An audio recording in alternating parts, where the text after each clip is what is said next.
Bom, dando continuidade ao nosso encontro, né? Infelizmente a fala do Dr. Pollon foi cortada aí no fim. A live do Instagram permite apenas 1 hora, né?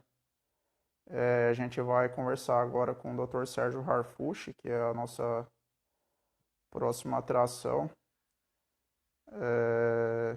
Dr. Sérgio, o senhor tem que solicitar a entrada na live aí, para mim poder aceitar o senhor aqui.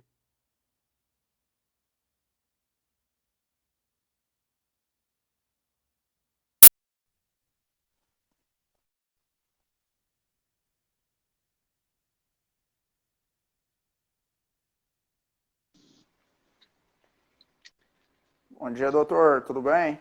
Bom dia, Tiago. Como está? Bem, graças a Deus. Obrigado pela oportunidade de participar dessa live. Eu que agradeço o senhor aí de estar contribuindo com a gente aí, com o conhecimento do senhor.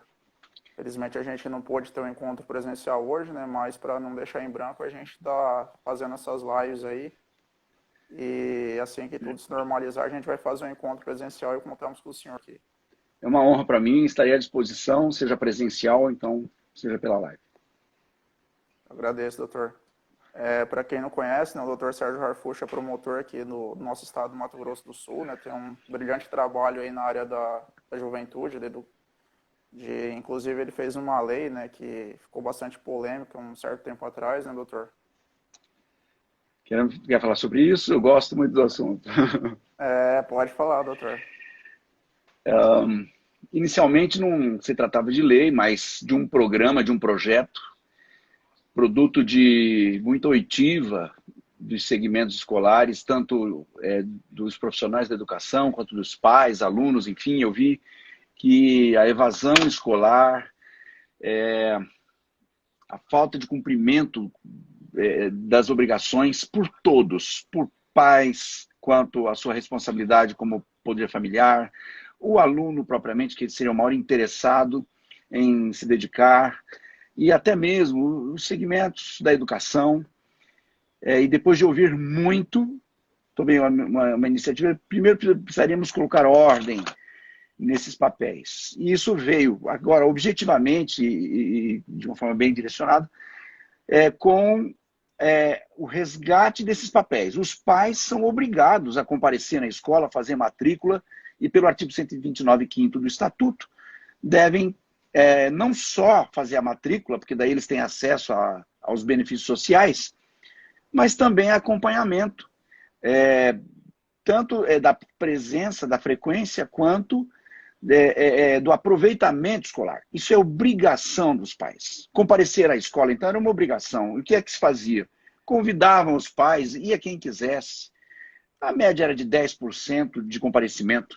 Quando nós iniciamos, então, esse trabalho, distribuindo essas responsabilidades, cooperando com a comunidade escolar, então nós passamos a dizer que a presença dos pais na escola não era uma opção, não era um convite. O produto disso, então, deveria ser uma convocação. Daí nós tivemos uma resposta imediata. Os pais começaram a comparecer, quase que na sua integralidade, os alunos, os professores, e isso veio com uma série de orientações que redundaram num programa o PROCEV, que é um programa apoiado pelo Ministério Público do Estado do Mato Grosso do Sul. Esse programa ele visa uma composição escolar dessas obrigações. O aluno tem a obrigação de obedecer pai e mãe, conforme o Código Civil, artigo 1634. Isso não é um pedido. A lei diz que compete aos pais O exigir áudio dos do senhor está filhos. cortando, doutor. Áudio cortando. Áudio cortando.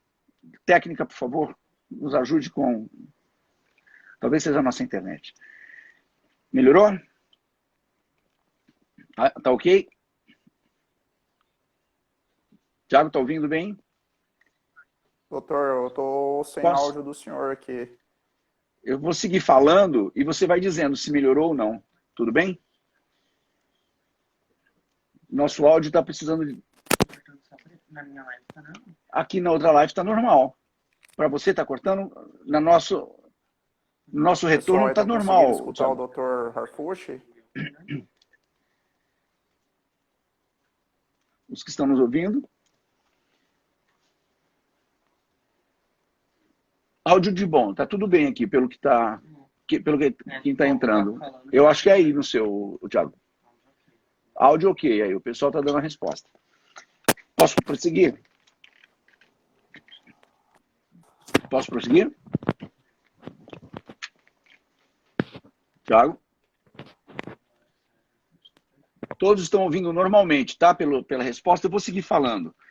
Bom, por fim, então, o PROSEV, que é esse programa de conciliação para prevenir a evasão e a violência escolar, começou a ter uma adesão muito importante e... Ô, doutor, Pois não. infelizmente eu não estou conseguindo ouvir o senhor aqui, eu vou reiniciar a live aqui, eu volto com o senhor aí. Acho que é um problema Como técnico quiser. aí do Instagram, eu retorno com A o senhor aí, tá resposta ok? que eu estou tendo, veja bem, o pessoal que está se manifestando está dizendo que está ok o áudio.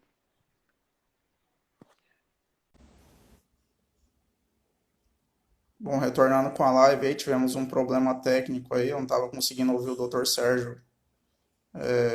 O áudio dele foi cortado aí no meio da fala. Vamos ver se a gente consegue retomar aqui a live com ele.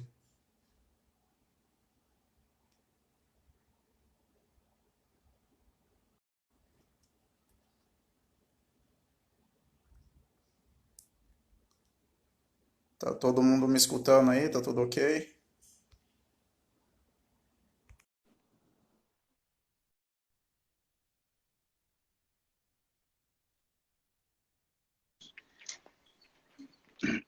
Pronto?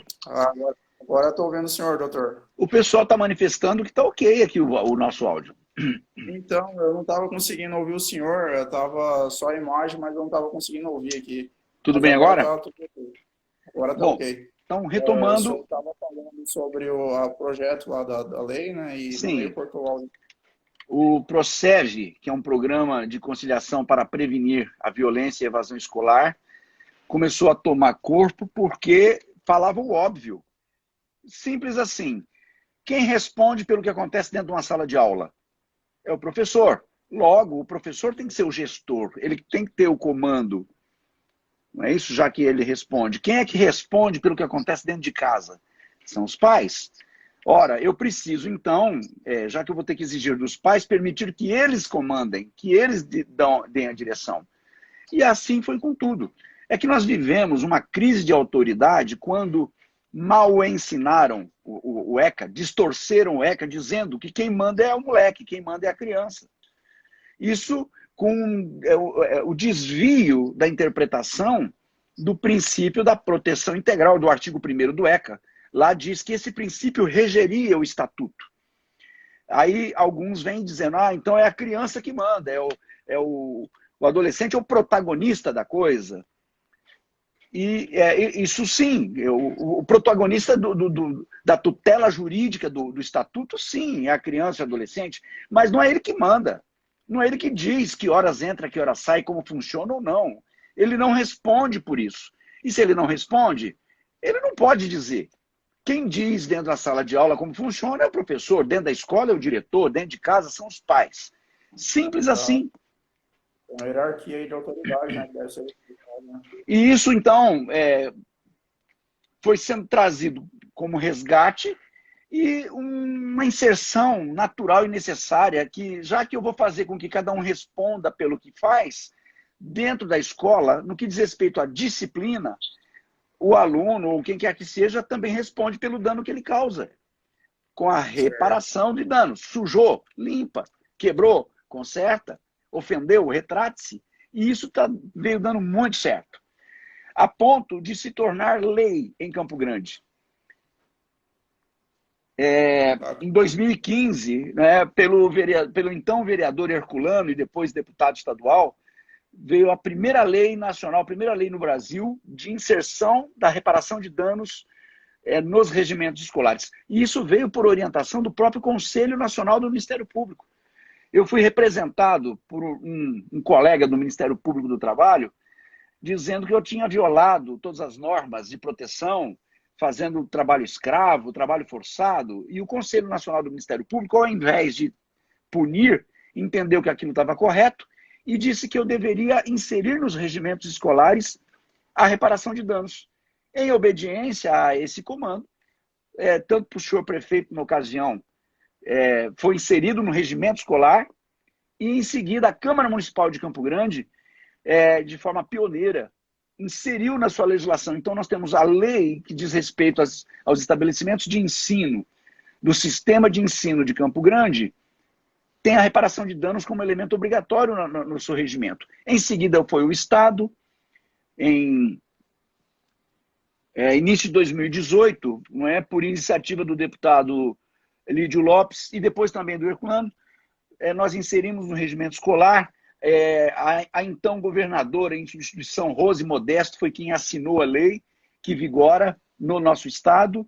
E agora, Tiago, está tramitando no Congresso Nacional, na Comissão de Constituição e Justiça, um projeto de lei 2410 de 2019, de assinatura da deputada federal Soraya Manato, o nosso projeto de lei nacional.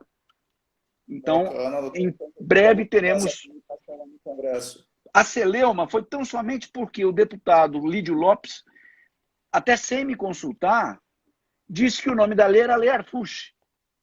E teve um deputado que se insurgiu, que queria que fosse o nome dele na lei, porque ele fez lá umas emendas substitutivas que não foram aprovadas. Foi essa celeuma, tão somente.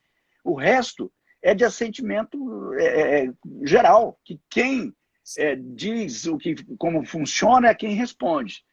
Não é? Nós estivemos juntando, numa só reunião em Dourados, que, aliás, em Dourados, por iniciativa do vereador Sérgio Nogueira, nós temos a lei Procev, e diz exatamente como funciona, e numa das reuniões nós reunimos 20 mil pessoas no estádio Morenão, onde tivemos ordeiramente, pensa, 20 mil pessoas, 10 mil delas nas arquibancadas e mais 10 mil no gramado, e tudo foi de forma ordeira, tranquila, não é? Então não há essa polêmica que se diz, a não ser por um segmento liderado por um deputado, que eu me poupo de dizer o nome, que queria que o nome dele fosse para a lei, tanto que quando a Assembleia disse, então tira o nome do Arfuche da lei, não é mais lei Arfuche, ele ficou concordante e a lei seguiu. Essa foi uma dessas iniciativas, então, e é daí onde veio essa origem, que, aliás, nós já não estamos só no Mato Grosso do Sul, mas em vários outros estados da federação, especialmente em Minas Gerais. Dr. Serlon, juiz de direito, vem promulgando, projetando o Procev, a nossa lei, dentro de uma proposta do judiciário vai à escola, um leque de ações que está trazendo muito resultado dentro do ambiente escolar. Bacana, doutor. Doutor, na outra live que a gente tinha iniciado, que infelizmente teve que ser encerrada aí por problemas técnicos, o Marcos perguntou o que o senhor está achando das medidas adotadas pelo prefeito de Campo Grande para combater o Covid-19 aí. O senhor concorda com as ações que estão sendo tomadas? Está tendo algum tipo de exagero com relação às medidas? O que o senhor pensa a respeito aí? Eu acho que o senhor prefeito confundiu o papel de ação. Eu não vejo com bons olhos essas medidas extremas de controle de fluxo de pessoas, além do necessário, como, por exemplo, proibir que se caminhe na rua a partir de um certo horário. É difícil explicar que o vírus escolhe hora para atacar. Não é? Um negócio que é meio cômico. Claro que eu viria o prefeito com melhores olhos se ele estivesse cuidando do que realmente está assolando Campo Grande, que é a dengue. Isso desde os tempos de que a família, o irmão dele também era prefeito. Tem muito mais gente morrendo de dengue aqui, não é? Leishmaniose. Leishmaniose, né? Sim. O pessoal do estado inteiro, aqui em Dourados também, tem vários casos de notificação de dengue. Na minha cidade natal, em Viema, também, esse ano teve recordes de casos de dengue lá. Muitas pessoas ficaram bem mal, inclusive. O que se vê, Tiago, é nitidamente um oportunismo que viola os direitos fundamentais do cidadão em nome de uma proteção que não se faz exigir. É evidente que há uma conspiração contra o nosso governo federal, e isso passa por parar essa economia que começou a reagir, a avançar, e fazendo isso, fechando estabelecimentos, confinando as pessoas nas suas casas. Quando você tem uma casa onde você tem um ambiente onde você possa caminhar de um lado para o outro, mas 90% da população está confinado em menos de 100 metros quadrados, com filhos, e aí, sem comida, como é que faz? É evidente que essas medidas oportunistas, e eu incluo Campo Grande, que não tem caso suficiente para essa... para mim aqui, a pandemia vem por uma ação ditatorial, agressiva, violenta, como essa que nós estamos vendo. Um decreto que constrange o cidadão, que não permite que ele se reúna. Mas isso eu estou dizendo dentro, claro que as normas de cuidado e segurança, usar uma máscara, higienização, isso sempre deve ser feito. Não é disso que eu estou falando. Não é? Mas esses exageros que se vê cometer em Campo Grande e tantas outras capitais é inaceitável. Não é?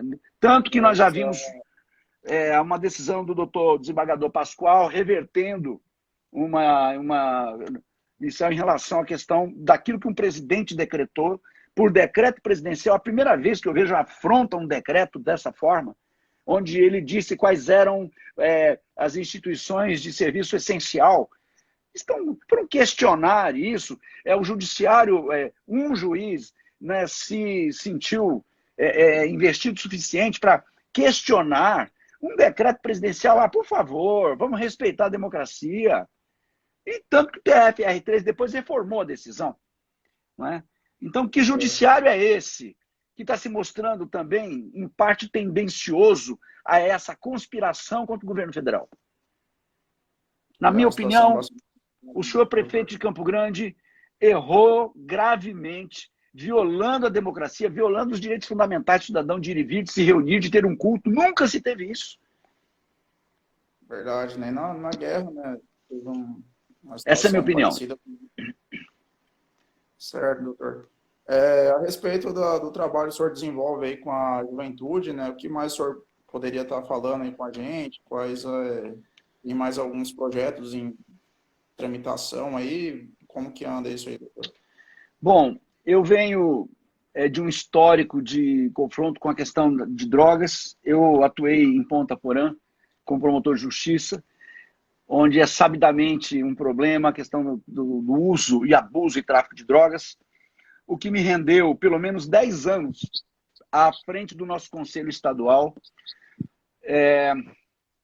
Vejo que o governo Bolsonaro trouxe medidas importantes no resgate daquilo que se perdeu, como, por exemplo, a internação involuntária, a internação, juntamente com a internação compulsória. É inaceitável que o dependente químico diga o que ele quer, já que a própria Lei 11.343, salvo engano, no seu artigo 45, diz que é isento de pena o indivíduo que, ainda condenado, não, ao tempo da ação, não tinha domínio da sua vontade por ação e afetação de substâncias psicoativas. Vale dizer, o cara que, na hora que ele cometeu o crime, se ele demonstrar que ele estava afetado psiquicamente, ele pode ser condenado, mas ele é isento de pena. Como é que eu explico que, na mesma lei em que permite que o sujeito seja isento de pena, porque ele não tinha controle da sua vontade, por conta da afetação das drogas, ao mesmo tempo eu dou a ele o direito de escolher se ele deve ou não deve ser tratado, se ele deve ou não deve ser internado? É paradoxal isso, é conflitante. Que há uma afetação psíquica pelo uso de drogas ilegais, sim. Então vamos entender que o usuário de droga, ele não tem essa escolha. Ele não tem a oportunidade de dizer se o comportamento dele agride a família, em torno dele a sociedade, e há uma recomendação médica, psiquiátrica, de que ele tenha que ser internado, isso é inevitável. Essa é uma das nossas lutas. Nós abraçamos essa questão. Eu, à frente do nosso Conselho Estadual Antidrogas, durante esses 10 anos, era membro do CONAD, que era o Conselho Nacional, que foi dissolvido também por essa lei, uma vez que foi um órgão totalmente aparelhado, na ocasião, por aquele governo que então violou. Olha, aqui que vamos entrar nessa questão dos decretos presidenciais. Nós temos um decreto presidencial agora, assinado pelo governo Moro, dizendo que igrejas, por exemplo, são serviços essenciais, as lotéricas, porque é através das lotéricas é que vai chegar esse recurso destinado para a manutenção das famílias que estão isoladas dentro dessa pandemia. Então, o decreto presidencial disse o que é essencial. Aí vai um juiz e destrói, deforma, diz que aquilo não é essencial. Agora, na era Lula, eu tive o Congresso Nacional votando a Lei 11.343 e, por decreto presidencial, ele governa, ele legisla sobre o Congresso Nacional. Por quê? No decreto na Lei 11.343, aprovada pelo Congresso Nacional, o presidente, então o presidente Lula, ele veta os artigos 8º ao 14, que fala sobre o Sistema Nacional sobre Drogas. Tudo bem? Ele recebeu a lei do Congresso Nacional e ele veta tudo que falava sobre o Sistema Nacional sobre Drogas. E em um mês, ele legisla e diz o que é o Sistema Nacional sobre Drogas. Isso é algo que o Hugo Chávez fazia muito bem. Sim. E nós vimos um presidente fazendo uma aberração dessa e ninguém falou nada. Ninguém questionou. Algo grave. Por exemplo, qual era o propósito desse decreto? Primeiro, é dizer o que é que ele achava e como é que ele ia montar esse sistema nacional. E aí veio o CONAD, o Conselho Nacional, que ele montou e indicava, aparelhou o CONAD, que é o Conselho Nacional, com indicação dele praticamente. E era totalmente voltado para as causas liberacionistas. Eles queriam liberar maconha no Brasil. A prova disso aqui no artigo 5º desse decreto, eu estou me referindo ao decreto 9.000, salvo engano, do 512, de 28 de setembro de 2006, um mês depois da Lei 11.343. Vem o presidente e diz que quem diria que droga é lícita ou ilícita é o ministro da Saúde, por portaria. Vale dizer que o ministro da Saúde, então, se ele editasse uma portaria excluindo a cannabis sativa, que é a maconha, essa droga passaria a ser lícita. As drogas ilícitas ficavam numa lista, na portaria. Por esse decreto presidencial, o ministro da Saúde podia subtrair dessa lista qualquer droga e ela se tornaria lícita. Isso quer dizer o seguinte, que no dia seguinte, todo traficante que foi preso por causa de maconha tinha que ir para a rua, porque essa droga passou a ser lícita. Ainda que à época da ação a maconha era ilícita, ele traficou, mas agora, se é lícita, a lei retroage se ela beneficia. Ela não pode retroagir para prejudicar, mas para beneficiar, sim. Então ia para a rua todos os traficantes de maconha do Brasil. Por que é que não foi? Porque apesar do decreto presidencial, o Brasil tinha assinado um tratado internacional em 1961 com a OMS e mais 89 países, dizendo que a maconha era uma droga ilícita, era uma droga pesada. E para não violar esse decreto, é que a gente não tinha conseguido ainda liberar maconha aqui no Brasil. Mas mesmo assim, você vê como é que está hoje a discussão sobre o uso da maconha terapêutica. Já estão permitindo alguns plantar pé de maconha no fundo de casa, a maconha hidropônica, esse lixo todo que vem trazer um atraso social, inclusive para a nossa juventude. Veio da onde isso? Agora, isso, né? Sim, aí é onde eu vejo o governo Bolsonaro até segmentou essas ações. Ele pegou tudo que diz a respeito à questão da parte de tráfico de drogas, no caso da demanda de oferta. Demanda de oferta é tráfico.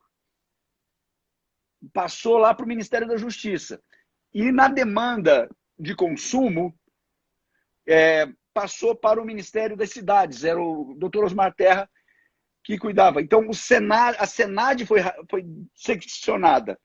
Na parte de tráfico, foi para o Ministério da Justiça, e na parte de consumo, prevenção, comunidades terapêuticas, foi para o Ministério das Cidades.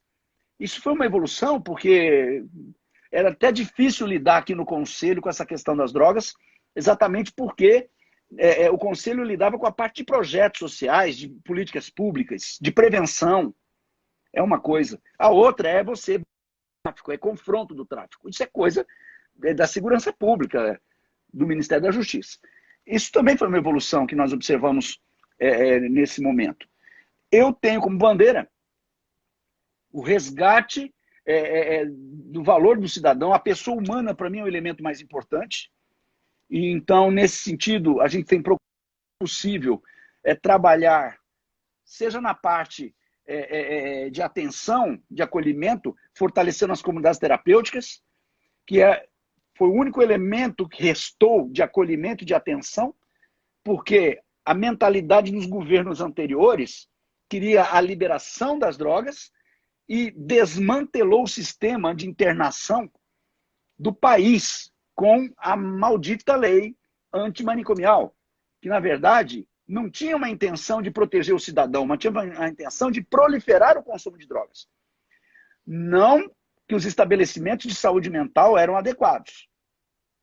Os então chamados manicômios, os hospitais psiquiátricos. Mas era preciso saneá-los e manter os leitos psiquiátricos. Hoje, é mais importante resgatarmos os leitos psiquiátricos de atenção aos usuários de drogas em situação de comorbidade, em situação de abstinência, do que para o coronavírus. Nós já temos 25 mil leitos disponíveis no Brasil. Em qualquer hospital, eu falo com gente do Brasil inteiro, olha, a ala que está aqui destinada ao coronavírus está vazia. Nós tivemos aqui em Campo Grande um atendimento agora, em todo um departamento, em um andar inteiro. E foi resgatado o cidadão, graças a Deus, já está saudável, já está fora de risco. Enquanto eu estou com gente morrendo de intoxicação com drogas aqui, enquanto veio um governador, no passado aqui, comprando os cachimbos para usar crack para não ter contaminação a título de hepatite tipo C. Não, porque o usuário de droga, quando usa o cachimbo e transmite para o outro, ele se contamina com hepatite tipo C. Então distribui bomba de tereré, aqui você sabe, de chimarrão, aqui todo mundo usa. Faz isso, porque todo mundo compartilha também, ué.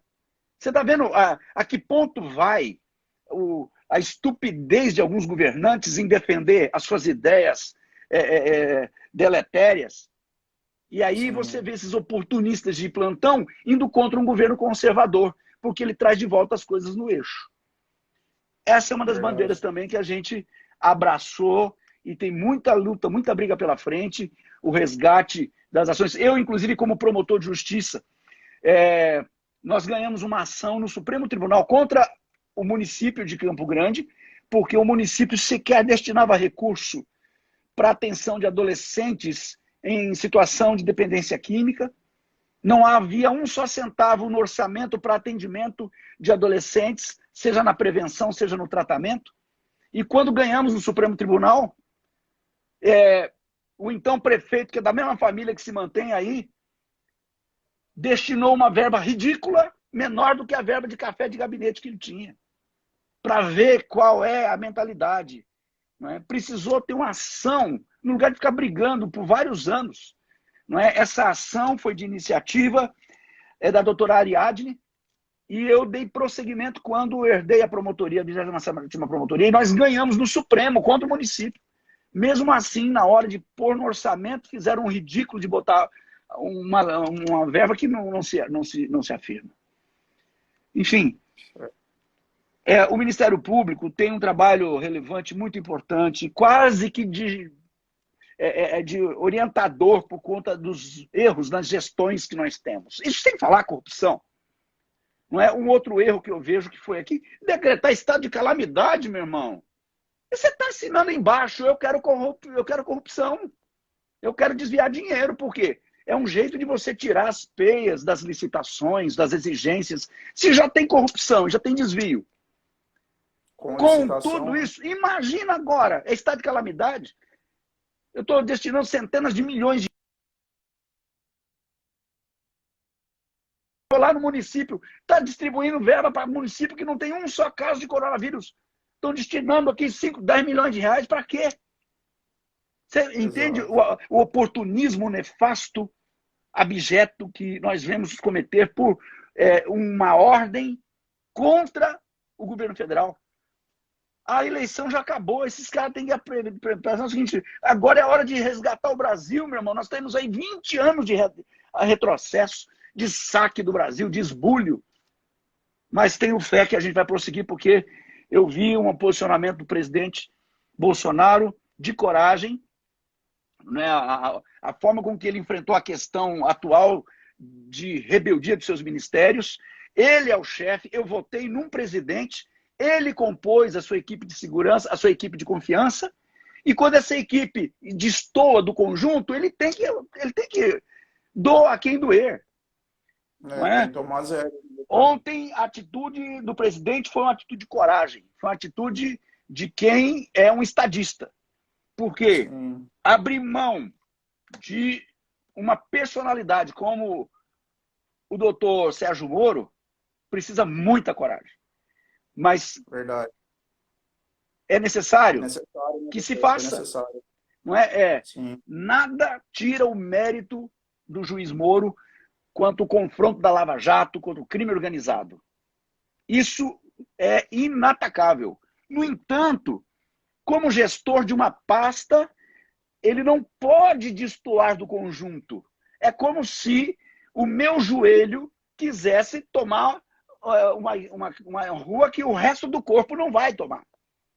Exato, não tem E como, esse é né? o problema de alguns ministérios.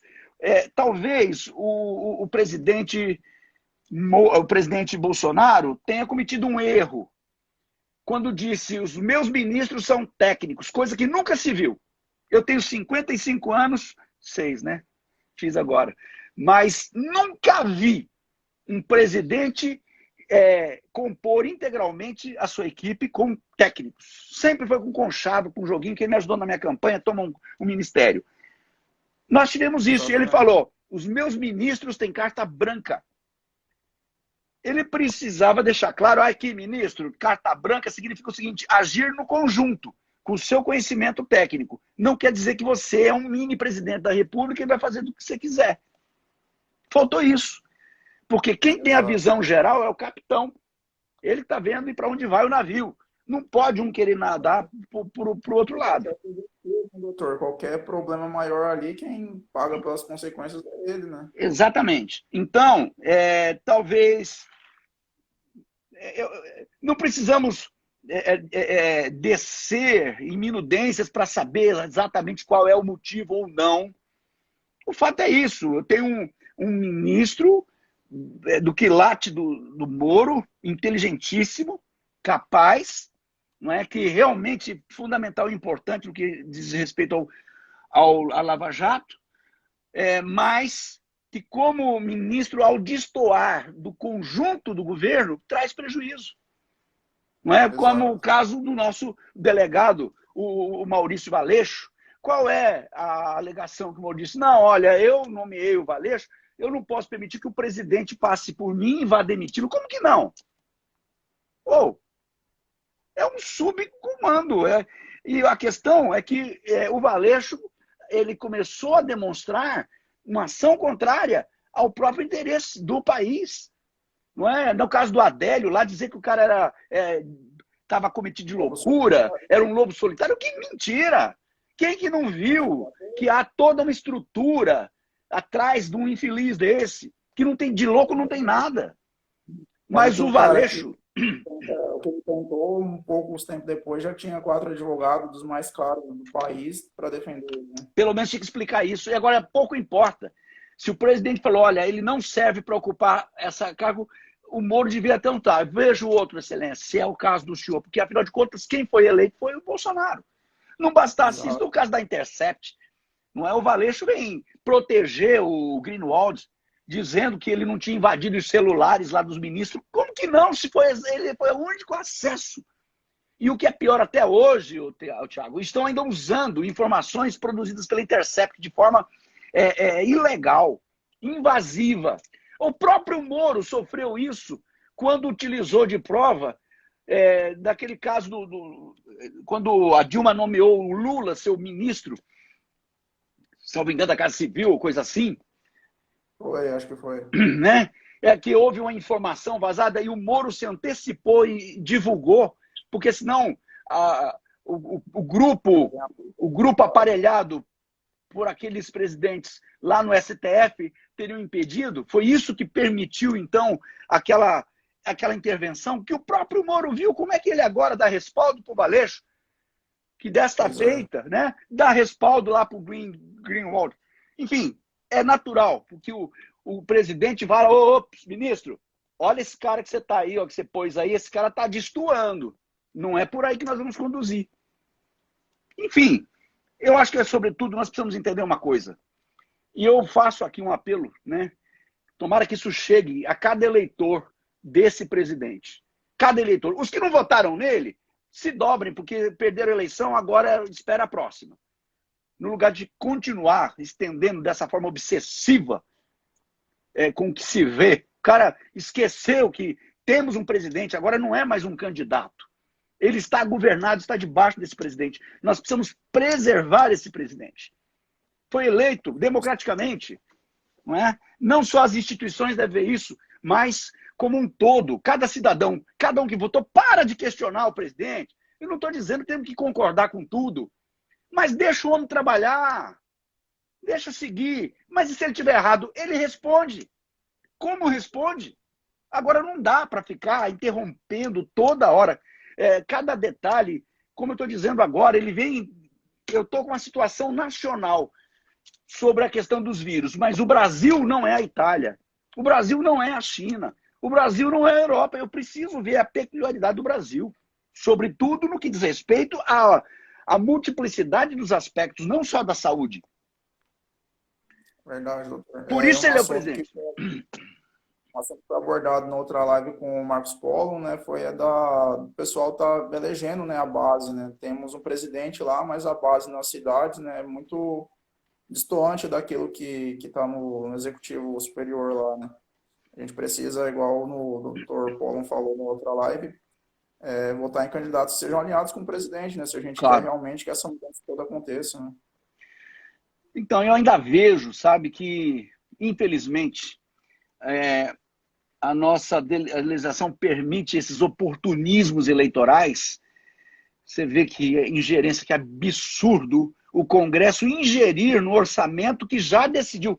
O parlamento teve seu tempo de lidar com o orçamento o ano passado, quando aprovou a lei orçamentária, e ele vem num segundo momento, ele deixa abas da legislação anterior para vir ingerir agora e redirecionar o orçamento, e de uma forma lesiva, absurda, estúpida, como esse caso.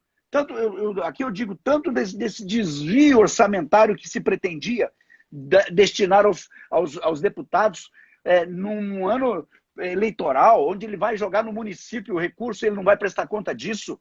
É evidente que a finalidade dessa é eleitoreira, é compra de voto. Isso é estúpido, é explícito demais. E o problema é isso, exatamente o que está dizendo. O cidadão que elegeu Bolsonaro tem que pensar melhor na composição dos quadros dos demais segmentos do poder, como do legislativo. Agora, por exemplo, não adianta eu querer mudar. Na verdade, o país ainda não mudou como mudou, porque as cidades ainda não mudaram. Eu tenho um presidente com uma mente renovada para trazer de volta. É só chamar a existência uma coisa. O nosso presidente foi deputado federal há 27 anos. Você acha que não esquadrinharam cada ano da vida dele, desses anos todos, para saber se teve um cheque desviado, um valor mal utilizado? E cadê a denúncia? Então, imagina se tivesse alguma coisa, né, doutor? Cadê a denúncia? Cadê esse desvio? Ou seja, um homem honesto. O que nós precisamos mais agora é alguém que não fique roubando e desviando recurso público. Aqui um prefeito, um dos que entrou aí, o cara não fica um ano na cadeira, ele já tem incidente de corrupção. Responde, ele e até os seus secretários estaduais, sabe? Tem secretário que consegue ser ministro, e o cara lá de secretário está respondendo por um desvio. já está respondendo por improbidade administrativa. Esse é o caso aqui de Campo Grande. No entanto, nós ainda atacamos o presidente, que é correto, não tem nada. Não tem nenhuma decisão. Então, o que é que eu chamo a atenção é o cuidado que nós temos para preservar o presidente que elejamos. Até que ele, então, se ele mesmo demonstre que seja condenado, como quer o Supremo, em grau definitivo. Até lá, se tem inocência. Até porque nós temos um ex-presidente que, apesar de condenado, está na rua como se tivesse solto. Por quê? Porque há uma tolerância absurda na nossa legislação também. Não é? Então, há muito que se considerar. E eu não sei se eu estou me excedendo, você faz uma pergunta, eu estendo a questão. Mas essa é a real eleição que começa a mudar o Brasil. A eleição municipal. Porque eu tenho lá a presidência da República, que lida com os interesses da União, é etéreo demais, é algo muito... Da realidade nossa, né, doutor? Não, e outra, a coisa acontece na cidade, a vida é na cidade, não é? Uhum. É na cidade onde você tem o seu endereço, onde você vai no mercado, onde você leva na escola, onde você contrai o vírus, se for... É na cidade. Então eu preciso... Os problemas de cada local são particulares, né? Não tem como gerenciar isso de uma forma geral, né? Não, e eu chamo a atenção agora para essas eleições, porque eu não vou conseguir mudar o Brasil se eu não mudar as cidades. Então eu tenho que começar a pensar agora em quem vai gerir a cidade. Porque se eu tiver um corrupto que tem caixa 2 para pagar os seus secretários e até encher o seu próprio bolso, que usa recurso e verba até pública federal, também para fazer as suas economias de campanha. Se eu tenho prefeitos que vivem no toma lá da cá, dando mensalinho para vereadores para aprovar seus projetos, eu não vou mudar o Brasil, a coisa vai continuar a mesma. Agora, nessas eleições... Sim. Paga a mídia local para falar bem dele, né? E paga a mídia local, quer dizer, ele tem qualquer elogio à base de muito dinheiro. Coisas que o governo federal cortou a nível nacional, mas que se acontece na cidade, nós continuamos com problema, nós continuamos com um país desviado, sem educação, sem saúde, sem saneamento básico, sem emprego e renda. Os recursos que vêm lá de Brasília são administrados pelos prefeitos, né? Não tem como o Bolsonaro fazer mágica nesse caminho todo aí, né? Exatamente. E agora, então, essa oportunidade nós temos de ter bons nomes, né? ou então de reformularmos, mudarmos essa tradição da velha política, que traz os ranços do toma lá da cá. Isso tem que ser tirado agora, né? Expurgado nessas eleições municipais, para a gente ter alguma chance para o Brasil lá em 22. Exatamente, doutor. Sobre a palestra que o senhor proferia aqui para a gente, né, que ia ser sobre deveres da juventude, uma coisa assim, não me lembro o tema agora certo. O que o senhor tem a falar sobre isso aí? Eu vejo que a educação é o ambiente onde nós vamos começar a transformar o Brasil, a resgatar o Brasil. Isso não é possível com a baixa qualidade ofertada, com o desrespeito com que o professor é tratado, com uma remuneração que não supre sequer o seu sustento pessoal e doméstico. Eu tenho, então, que uma das coisas que nós precisamos trazer é que os papéis se cumpram, cada um cumprindo o seu papel. Pai e mãe, não adianta pôr no mundo e jogar para a escola criar. É daí onde entrou, por exemplo, a ideologia de gênero. Pai e mãe não quer cuidar, largou para mim, aqui, deixa que eu cuido do teu filho. E eu começo a definir até que sexo que é, apesar disso contrariar o biológico. Não é? Por quê? Porque os pais começaram a abrir mão dos seus papéis, e isso porque engoliu fácil a venda de um estatuto mal ensinado. O nosso Estatuto da Criança e Adolescente é uma lei maravilhosa, excelente. Mas quem multiplicou essa lei, quem ensinou o Estatuto, ensinou de uma forma distorcida, de uma forma desviada, para favorecer uma linha ideológica de esquerda, de caos, onde eu começava a pôr a molecada governando e administrando no lugar dos pais, inversão dos papéis, como é dito. No entanto, isso está fácil de resgatar, porque como nós vimos de um pêndulo e fomos para o liberalismo, para a libertinagem absurda, e vimos o caos, nunca se matou tanto adolescente, meu irmão. O Brasil, pelo mapa da violência do Ministério da Justiça, é o 4º país no mundo que mais mata adolescentes, jovens abaixo de 19 anos. Sabe o que é isso? O Brasil é o 4º nas estatísticas em que pessoas abaixo de 19 anos estão morrendo em morte violenta. Por quê? Porque estão fora da escola, estão usando drogas, estão ociosos, estão brincando com a morte. E os pais não mandam mais os seus filhos, porque ele disse e transferiu isso para a escola, e a escola também não tem esse papel. Então, esse projeto de que eu desenvolvo e que eu estaria falando, nós trataríamos exatamente disso, de trazer de volta autoridade para quem tem responsabilidade. Quando eu falo autoridade, eu não falo de abuso de autoridade. Ao investir um pai e uma mãe na sua obrigação doméstica de criar e educar o seu filho, isso não implica em espancar, não implica em omitir-se, em tirar da escola ou pôr para trabalhar de forma que prejudique a sua escolaridade. Isso é abuso. Então eu falo sobre resgatar aos pais a autoridade de casa, dizer, meu filho, você não vai sair daqui tal hora, pode ficar aqui dentro, está na hora de dormir, vai tomar banho, vai estudar, é isso. Aquilo que vovô e vovó fazia. É dar ao professor a oportunidade de, dentro da sala de aula, dizer, ninguém levanta, eu vou ensinar agora, ninguém sai. Vai levantar, dá licença, professora, com respeito. Ninguém liga celular agora, porque nós vamos fazer tal leitura. É dar ao professor condição de gerir a sua turma e o seu conteúdo programático. O professor não consegue dar aula, por quê? É o tempo inteiro cuidando da disciplina. E ninguém obedece, ninguém respeita. E se o professor insiste, fala, ô, Juquinha, senta. Ele vai lá e fala, a mãe dele vai no conselho tutelar, mexe com o promotor, e esse professor está processado, está afastado, está punido. Vamos trazer de volta as coisas no seu lugar. Eu falo para meus colegas promotores, eu falei, olha, para de ingerir, ou para o conselheiro tutelar, esse não é o seu papel. Ingerir na família, deixa a mãe e o pai cuidar. Se ele se exceder, aí a gente entra. Porque a hora que eu entro numa relação entre pai e filho e dou razão para o filho, ele vai para a rua, esse cara não quer tomar banho, ele quer chegar em casa, comer, ir para a rua, virar à noite, aprontar, usar droga, não quer estudar. Aí a gente tem a geração dos nem estuda e nem trabalha. Antes, os pais eram punidos porque estavam fazendo o filho trabalhar em prejuízo da escola, o que está errado.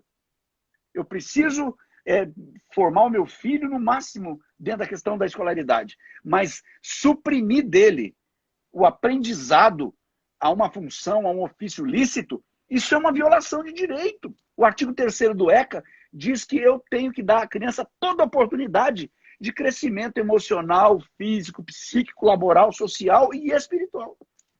Essa palestra, então, visa alertar os pais quanto ao seu real papel. Não deixa ninguém mandar na sua casa, não. Eu falo para os colegas, falo para os conselhos tutelares, não entra na relação entre pai e filho, porque esse moleque vai para a rua e ele morre. Tanto que o Brasil é o 4º país em morte de pessoas abaixo de 19 anos. Só que conselheiro tutelar não vai no enterro do filho dos outros. Não é promotor que enterra o filho. Quem enterra filho é pai e mãe. Quem vai sofrer a perda de um filho é pai e mãe. Então, como é que eu, terceiro, eu entro na tua casa e quero mandar na relação com teu filho se eu não pago por isso? É exatamente a ideia que se defende nessa palestra. Quem tem autoridade é quem responde. Eu não tenho, eu não respondo pelo que acontece dentro da casa das pessoas. Então, como é que eu vou mandar lá dentro? Eu, promotor, vou entrar na sua casa e mandar na sua casa, mas se acontecer alguma meleca lá, não sou eu que vou responder. Peraí, então deixa a mãe, deixa o pai cuidar disso. Até a gurizada. O estatuto, ele foi mal ensinado no seguinte, ele empodera a criança e o adolescente, ele diz que ele que pode, mas não dou responsabilidade. Haja vista o absurdo com que é tratado as respostas socioeducativas. 90% da população brasileira quer reduzir a maioridade penal, o que é uma estupidez sem precedente. Você está há 30 anos de estatuto dizendo que o moleque faz o que quer, até os 18. Agora, eu educo ele, eu deseduco ele, eu desalinho esse adolescente, dizendo que ele pode tudo, que ele é o sujeito, ele é o foco da tutela judicional do ECA. E é verdade. Mas lá não diz que ele pode fazer o que quer. No entanto, eu estou dizendo, você pode fazer o que você quer, menino? Vai lá, manda, faz, acontece. Você é o protagonista, em nome da proteção integral. Eu despreparo esse cara, ele não sabe trabalhar. Ele dorme até o meio-dia, não sabe um ofício, não sabe uma função, não obedece ninguém. Aí, o que acontece? Ele manda a mãe dele para aquele lugar, o pai para não sei aonde, aí ele vai usar a droga, vai na boca de fumo. Ele quer tratar o traficante do jeito que ele trata a mãe dele, ele toma na cara. É por isso que a gurizada está morrendo. Ele vai para a rua tratar o traficante e o cara da boca de fumo do jeito que ele trata a mãe dele, do jeito que trata o professor, e lá não tem essa conversa, ele morre. O que nós precisamos? Resgatar essa gurizada, dizer, você sim, você é o principal elemento da tutela jurídica do ECA, mas você tem que aprender, fica quietinho, baixa sua bola, obedece sua mãe, obedece seu pai, respeita as normas, estuda. Você tem obrigações sim. Aprende um ofício, aprende uma função. Isso é que é proteção. Eu preparar essa gurizada para a realidade da vida. Exato. Essa é a ideia dessa palestra. Trazer de volta, sabe, a valoração da autoridade. Aliás, isso é um princípio milenar, bíblico, não é? No Decálogo de Moisés, nos 10 mandamentos, o primeiro mandamento com promessa é honra teu pai e tua mãe. O que foi replicado pelo Novo Testamento, através das cartas de Paulo, Efésios 6, 2 diz isso. Né? Honra teu pai e tua mãe é o primeiro mandamento com promessa para que te vá bem e viva muito tempo sobre a terra. Me perguntaram, por que o senhor acha que essa gurizada está morrendo tanto? Está morrendo tanto adolescente? Eu falei, por causa da desonra. Eles estão desonrando seus pais. E quem desonra pai e mãe, morre cedo. E vive mal e morre cedo. Verdade, doutor. Então, quer proteção integral? Traz essa gurizada no eixo, ensina a respeitar a partir de casa, a respeitar a autoridade, respeitar o professor e prepara esse adolescente para também ser um gestor, ter responsabilidade, exercer autoridade com justiça, com equidade e não com abuso. É disso que nós pretendíamos falar nessa palestra. Excelente, doutor.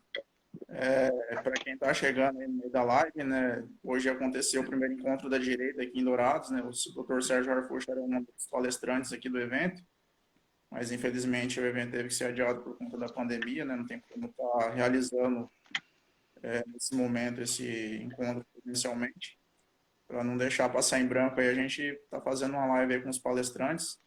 Antes do doutor a gente conversou com o Marcos Polo, né, falou sobre o projeto ProArmas. Agora com o Dr. Sérgio Harfuch, às 18h30, horário de Brasília, 18 horas, perdão, 7 horas aqui do MS, tem uma live com a Ana Campaiolo.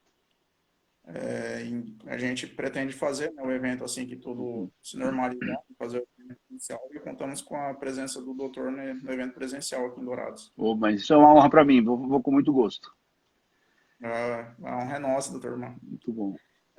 Voltando ao assunto aí dos direitos e deveres, doutor, o senhor abordou de forma muito precisa, né, que o adolescente hoje em dia ainda é usado, né, digamos assim, por conta disso acaba perdendo um pouco o rumo das coisas aí, acaba entrando por caminhos tortuosos aí, né, o senhor citou o caso das drogas, do crime, né? Sim. Mas de que forma o senhor acha que o Estado assim, poderia ajudar realmente a mudar esse cenário? Tem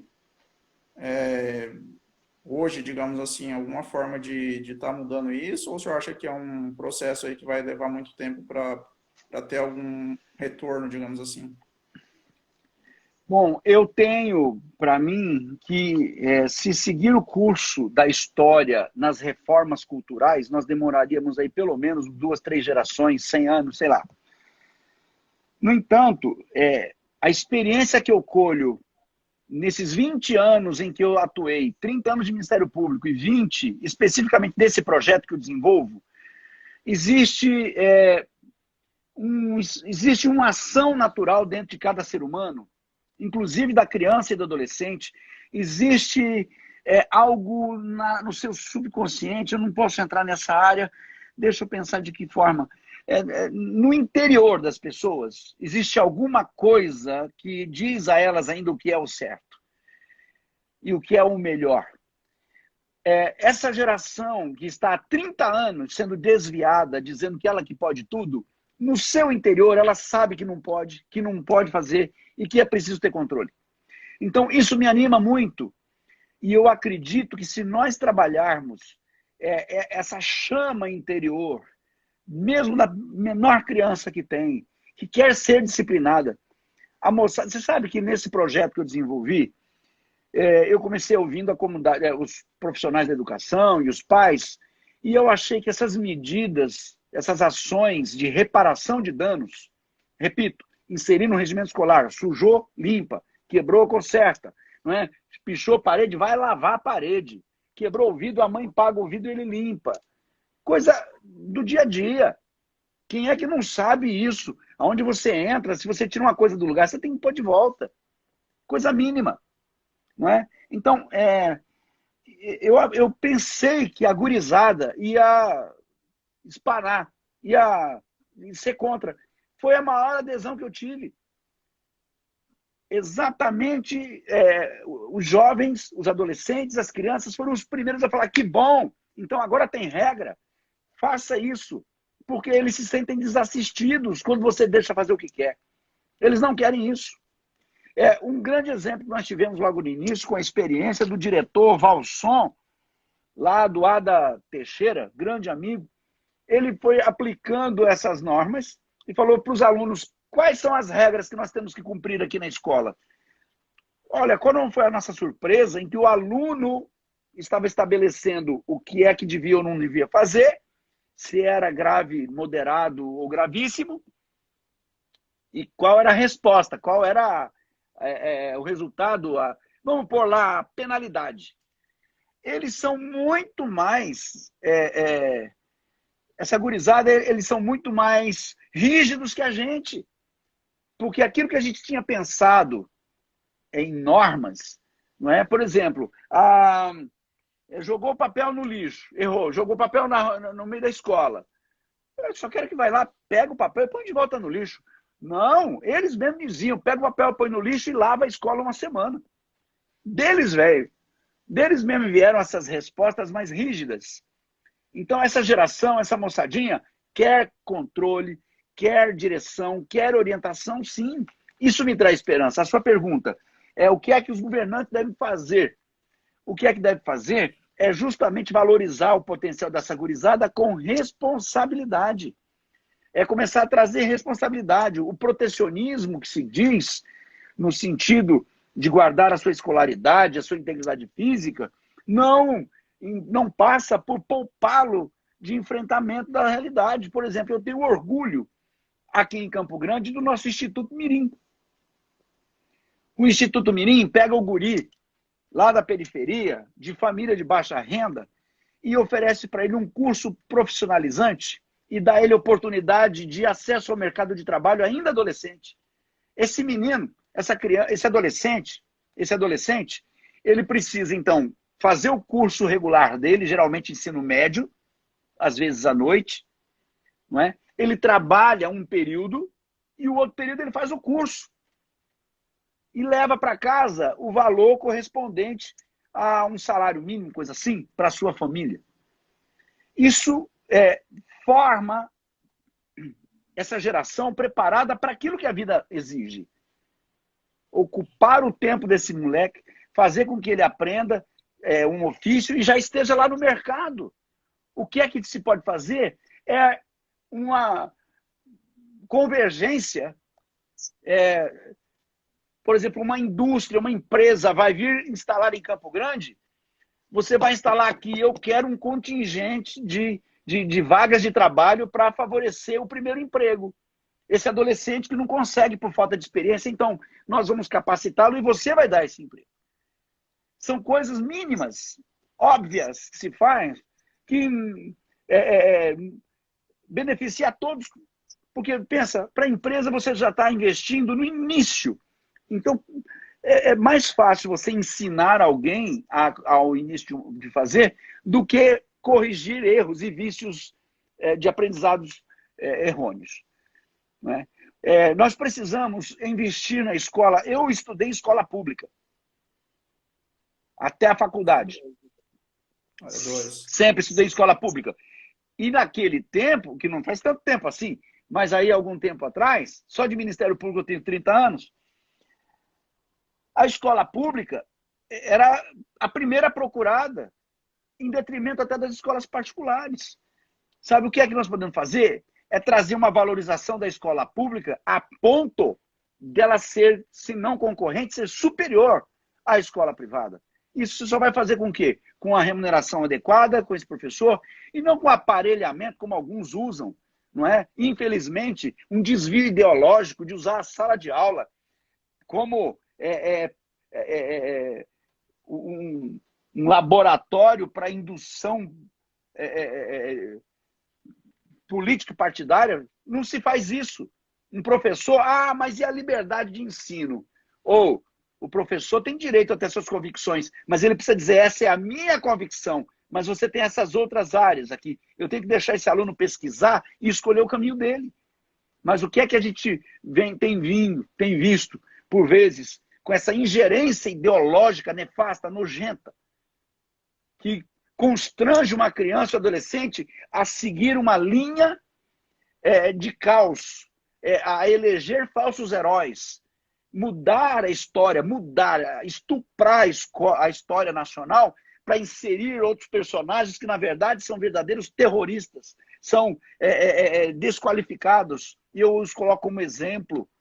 Tudo para cooptar essa geração nessa linha de desvio de um progressismo nefasto e totalmente irresponsável. Então, o que eu estou dizendo aqui? Fortalecer o professor que vai dar aula. Não aquele que vai fazer o uso da sua cátedra, o uso da sua sala, como com um constrangimento ideológico para que a criança acredite naquilo que ele acredita. Nós precisamos resgatar, porque, infelizmente, esses últimos 20 anos de governo, nós tivemos um aparelhamento das universidades com os dejetos do Fórum de São Paulo, que o propósito nada mais é do que um plano de poder. Mais de 20 anos, né, doutor? O pessoal está desde a década de 60 aí se movimentando no entremeios da sociedade, né? E, infelizmente, grande parte dos multiplicadores de conhecimento que nós temos são pessoas deformadas dentro desse laboratório chamado Foro de São Paulo, que não teve em nenhum país do mundo que aderiu a essas ideias. Nós temos história de sucesso do país, de evolução social, de respeito à vida. Ao contrário, os modelos que nós temos tiveram que matar milhões de pessoas para implantar esse sistema e lá mesmo não se sustenta. O Brasil não precisa disso. Verdade, doutor. Seguindo um pouco na linha do que o senhor está comentando agora, a Vanilda comentou, né, todo apoio à escola sem partido, sem ideologia de gênero. Escola é lugar de ser diplomado com profissão e não militante funcional. Exato. O senhor conhece o projeto Escola Sem Partido? Tem alguma Sim, coisa a comentar sobre isso? Conheço de perto, né? Miguel Naguib, O Naguib é um grande personagem que teve uma preocupação necessária. Acho, sim, necessário o controle escolar para que o professor dê aula. Ele está lá para transmitir conhecimento e não uma ingerência na opção e na escolha da criança e do adolescente, obrigando a crer naquilo que o professor professa. Um professor, ele deve ter o cuidado de dizer sim no que ele crê, mas deixar as linhas contrárias para que o aluno pesquise, estude e siga. Nesse ponto. No entanto, eu vejo uma preocupação do profissional da educação, porque ele se vê na berlinda, ele se vê no alvo dessa ação como mais uma possibilidade de responder, de ser processado, etc. A preocupação se deve para o professor que está realmente interessado em trazer essas suas ideologias, o seu empurrar a goela abaixo, usando da sua cátedra, usando do seu poder, timando, constrangendo um aluno a crer no que ele crê e defender o que ele defende. Nesse aspecto, eu penso que a escola sem partido traz esse proveito. Mas eu procuro o cuidado de distinguir que o projeto que eu sustento, o PROSEV, não tem nada a ver com a escola sem partido. Certo. Não é porque, é o mesmo. Não é, o meu ao contrário. O PROSEV, ele traz apenas a inserção de regras dentro da comunidade escolar, do regimento escolar. Aliás, eu tenho uma crítica a fazer aqui, não é, ao senhor prefeito municipal, ao senhor governador do estado do Mato Grosso do Sul, que confundiram as coisas. Nós temos lei no estado e não só no município. Oi. A gente tem 10 segundos aí restante, a live já vai ser encerrada, que o tempo máximo de live é 1 hora aqui no Instagram. Então, eu encerro dizendo... O Instagram limita o tempo de live de 1 hora, né? A gente estava conversando com o Dr. Sérgio Harfuch. Vou esperar um pouco aí para ver se ele retorna aqui para finalizar a palestra dele aí. O doutor apareceu por aqui, vamos ver. Aqui.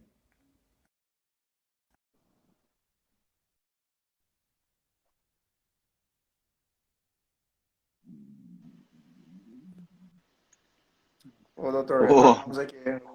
O Instagram limita 1 hora a live, aí a gente tem que terminar e começar outra. A gente segue, encerra, o que faz? O senhor tiver mais algum comentário a fazer, quiser finalizar, já está chegando a hora do almoço aí também. Eu vou fechar só para justificar, porque muitos perguntam por que o senhor não está fazendo mais palestras, né?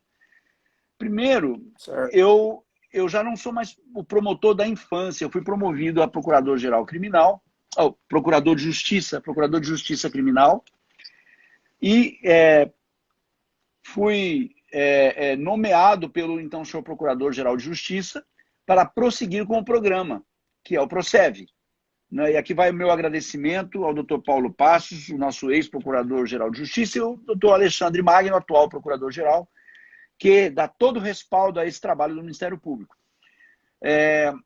Nós temos a sequência, então, desse programa. Agora eu estou licenciado, mas, por um certo tempo, eu tenho visto o tolhimento dessa ação, das palestras, porque tanto o senhor prefeito de Campo Grande quanto o senhor governador entenderam que isso, levar essas palestras às escolas, estava, como eu vou dizer, nos fortalecendo politicamente, não é? E independente do que eu venho fazendo isso muitos anos antes de qualquer coisa, é um prejuízo à comunidade escolar, mas nós temos já que é lei no município de Campo Grande, é lei no estado todo, a inserção nos regimentos escolares da reparação de danos. Então, cabe ao diretor pôr em prática a lei que existe e também os nossos regimentos escolares. O PROSEV, o nosso programa, está já em vários regimentos escolares, inclusive no governo do Distrito Federal.